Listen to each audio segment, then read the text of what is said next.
Geçen yıl Winnie the Pooh, Blood and Honey duyurulduğunda oldukça heyecan yaratmıştı. İzleyiciler daha önce hiç sevilen bir çocukluk karakterinin korku muamelesine bu kadar maruz kaldığını görmemişti. Film genel olarak eleştirmenler ve izleyiciler tarafından pek iyi karşılanmasa da bu onların Winnie the Pooh, Blood and Honey 2'yi yapmalarına engel olmadı. Winnie the Pooh, Blood and Honey'in en büyük hayranı olmadığımı itiraf eden ilk kişi ben olacağım, ancak bunun kesinlikle unutulmaz bir izleme deneyimi olduğu inkar edilemez. Winnie the Pooh, Blood and Honey 2'yi ilk duyduğumda, başlangıçta onu sıradan bir korku filmi devamı olarak görmezden gelmiştim. Ta ki Matt Leslie'nin ortak yazar ve yönetmen R.H.Y.S. Frank Waterfield ile birlikte senaryoyu yazmak için anlaşma imzaladığını öğrenene kadar. Winnie the Pooh, Blood and Honey olaylarından bir süre sonrasını konu alan Winnie the Pooh, Blood and Honey 2, tanık olduğu korkunç katliamın ardından normal hayatına dönmeye çalışan Christopher Robin'i konu alıyor. Ancak olayla ilgili bir korku filmi yapıldığında normale dönmek zor bir iş. Çoğu insan onun ya deli,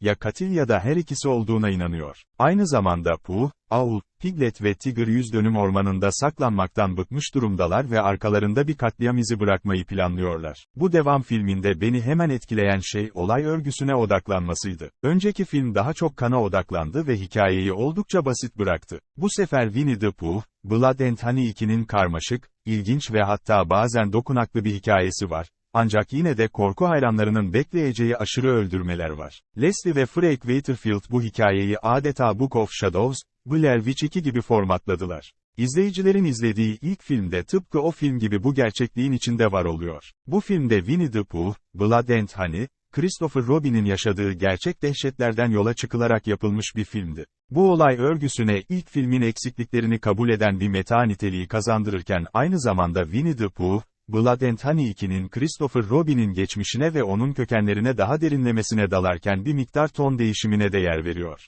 Birlikte büyüdüğü yaratıklar. Bu değişim riskli bir hamleydi ama sonuçta daha iyi karakter gelişimi, hikayenin genişlemesi ve izleyicileri içine çekecek daha ilgi çekici bir hikaye ile karşılığını verdi. Winnie the Pooh, Blood and Honey, Winnie the Pooh, Blood and Honey 2 dünyasında bir film olarak var olduğundan, bu, filmde Christopher Robin'i canlandıracak yeni bir aktörün olduğu anlamına geliyor. Devam filminde bu rolü Scott Chambers üstleniyor. Chambers, Christopher Robin karakterinden beklenebilecek her şeyi bünyesinde barındırıyor. Karakteri nazik ve sevimli bir şekilde canlandırıyor, ancak aynı zamanda Pooh'un şiddetinin hala etkisinde olduğu ve kimse ona inanmadığı için kendini yalnız hissettiği açık. Tallulah Evans, Christopher'ın çocukluk arkadaşı Lexi'yi canlandırıyor. Evans, normalde karanlık olan filme hafiflik katıyor. Lexi, Winnie the Pooh'un gerçek olduğuna inanmasa bile Christopher'a normal bir insan gibi davranan az sayıda kişiden biri. Winnie the Pooh, Blood and Honey 2'deki performansların çoğu oldukça iyi ancak canavar oyunculara özel bir selam vermek önemli. Bunlar arasında Pooh rolünde Ryan Oliva,